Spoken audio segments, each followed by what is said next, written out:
The last thing his family saw coming was this, a $58,000 medical bill for their son's helicopter ride to the hospital. Back here was a shower where the ceiling had completely collapsed. Now this is a cautionary tale by this military family who is having to do all of this work now. They bought this remodeled house sight unseen while they were stationed in Germany, but despite having an inspection done, they've had to pour money into some problems hiding within the walls. But if you drive just a few blocks over, you can still see tents lining the entire sidewalk here on 17th Street. We've known throughout this entire process that if Fallbrook and Rainbow do eventually separate, it means cheaper water for them. But water here in the city will get more expensive. On the side of this building over here, you can see the sign reads Patients Parking, one of the indicators that this is the building where Pueblo's new abortion clinic will be opening, but it's not opening without a fight. What kind of questions then and now kind of still run through your head in terms of how this sort of thing happens? I have tried to get in contact with the company that bought the house through the treasurer's deed. I've called the person listed as the company's owner. I've reached out to the company's lawyer and spoken with someone who purchased property from this company. None of them will give me a name or number affiliated with it. Does what happened there on Wednesday morning make you nervous to come back here in June? It absolutely makes me nervous. News 5's Natalie Chuck spoke exclusively with the family about the medical bill they just got. She joins us now from Memorial Skate Park where this all started. Natalie. Yeah, Allison, no one has ever been arrested in connection to the shooting that happened here at Memorial Skate Park last November. It took the lives of one adult and one child and left one 12-year-old child fighting for his life. The last thing his family saw coming was this, a $58,000 medical bill for their son's helicopter ride to the hospital. Seems like it's been longer than a year, based on the frustrations, and suspects are still out there and the police have no leads. Ray Solano's family has faced the hardest year of their lives, losing his 14-year-old son Dominic, his 23-year-old nephew Gage, and nearly losing his 12-year-old son, all in the same night at Memorial Skate Park. The shooting happened just weeks after the retired California detective and his family moved to the city. I talk to him every morning. Every now and then I go sleep in his bedroom. Solano's brother, Marty, I'm still in shock. I still think my son's going to walk through the door. Also eventually passed away. It wasn't a surprise because how devastated he was. The 12-year-old who survived was flown 63 miles from Memorial Hospital to Children's Hospital, Colorado in Aurora, where he had life-saving surgery after being shot 5 times. But the bill his dad just got, life-altering. I started getting these weird text messages says your bill's due for CalStar.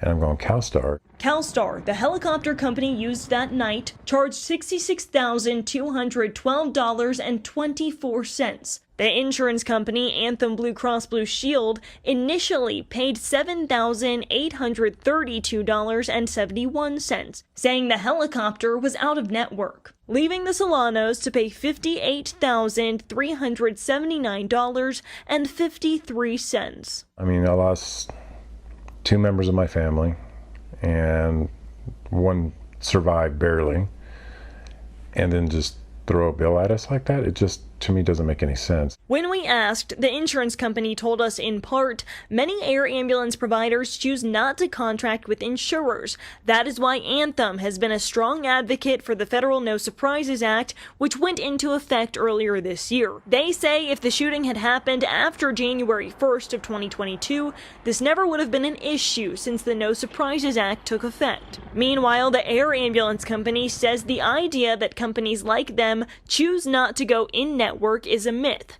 saying their company has moved from 5% in-network to 70% in-network over the past 7 years. But for the people like the Solanos, they are stuck in the middle, juggling bills, and so many questions left unanswered in this case. Somebody knows something. There is something out there, and just somebody's either afraid or they just don't care. And after I started talking to the air ambulance company and the insurance company, they reached an agreement on a cost, and the insurance company is going to take care of all of it. Neither of them wanted to go on camera, but they did both send me statements. The insurance company saying in part, "This was a terrible tragedy and our hearts go out to Mr. Solano and his family. We are glad we could help negotiate a reduced fee with this provider, and we hope Mr. Solano's family can continue their healing process." And the air ambulance company saying in part, "We never want patients to worry about whether their insurance provider will pay a claim. We have long advocated to take them out of the middle of these disputes, and we're pleased with this recent outcome. The bottom line is the Solanos are not going to have to pay any of this bill." And again, this is still an active investigation. Pikes Peak Crime Stoppers are offering a $10,000 reward for any information that leads to the arrest of the person who did this. News 5's Natalie Chuck is live from inside that home tonight with their warning to future home buyers. Natalie? Yeah, Rob, this basement looks a lot different than it did the first time I ever saw it a few months ago. For example, this door used to be a sliding glass door that hardly even opened or closed, honestly. And if you take a look over here at what used to be the bathroom, back here was a shower where the ceiling had completely collapsed. Now this is a cautionary tale by this military family who is having to do all of this work now. They bought this remodeled house sight unseen while they were stationed in Germany, but despite having an inspection done, they've had to pour money into some problems hiding within the walls. Fully renovated. After coughing up $830,000. We thought we were walking into a house that we weren't going to have to touch or do anything with for years to come. So imagine Brandy and Chris Gaynor's surprise. Trash was here, the checkbooks, that was all here. When this was what they say they walked into. Feces is everywhere. When these little things are being done this poorly, what else? The military couple and their 4 children were told they would be leaving Germany a year earlier than expected. They pushed to be stationed in Colorado Springs because of the children's hospital. Their 4-year-old daughter suffers from a severe heart condition. She's our miracle baby. Yeah, we were told from the get-go She wasn't going to survive. She won't survive. She'll have her heart defects her entire life unless there's a surgical option. The house hunt from across the globe began. More and more the homes disappeared. And we're left with 1.2 million, 1.3 million, or we have to pull the trigger on this home. This home might look familiar to you. Welcome to 4525. It made a name for itself last summer when it looked like this, listed for more than $590,000. I found the history, but, somebody bought it and was clearly flipping it. The Gaynors closed on the so-called Hell House in February, sight unseen, but with a realtor in Colorado Springs and an inspection in hand. About 3 months later, the family made it to their new home. This is when we ran the shower upstairs twice. 1 week to the day after we moved in, and sure enough, the ceiling in the basement shower had collapsed. I was like, well, I think we should call a plumber. Oh my goodness. That plumber now has a rap sheet of repairs from the house. They had a real bad leak in there. The ducts were 4-inch ducts, so they were too small to actually support the air conditioning system. When you're going in to get a home, everything that's behind the drywall, you can't see. These are problems general manager and plumber Michael Robinson says he sees all the time after homes have been flipped. Military families, quite frankly, we see got the worst end of the stick because of that, which is a shame. I mean, these are our fighting men and women who, support our freedoms in our country, and they unfortunately aren't provided with the support they need to make the right decisions about what house they're going to buy. Right now, the market the way it is, houses are going sight unseen. The inspector did note issues in the house which were fixed, but says inspectors can't tear down walls to find out what is happening beneath the surface of a home. The woman who flipped the home did not want to go on camera, but told us, quote, "It's unfortunate that this had to happen. I don't fix houses, I buy them, and I hire somebody to fix the homes." They put time into the carpet, the paint, the fixtures, but they don't necessarily put time into the supply lines in the home, into the electrical of the home, or in the HVAC of the home. The Gaynors have accepted the unexpected repair costs on the Hell House. What they really want is to prevent other buyers from making the same mistake. I know it's a tough market, especially here. But do your due diligence. Be careful. I got in touch with the contractor who worked on the house while it was being flipped, but he told me he did not want to comment. The realtor for the Gaynors told me she could not answer questions for legal issues. And as for accountability, I am told by the Pikes Peak Regional Building Department that anyone who thinks illegal work is being done can file a complaint with them and they will try to investigate it. Reporting in Colorado Springs, Natalie Chuck, News 5. News 5's Natalie Chuck has been tracking this for several weeks. She's joining us now in the studio. So, Natalie, break down how all of this happened. Yeah, Diane, well, nothing illegal has been done. Essentially, a company paid for the delinquent taxes and then proceeded to buy the veteran's property off of a treasurer's deed.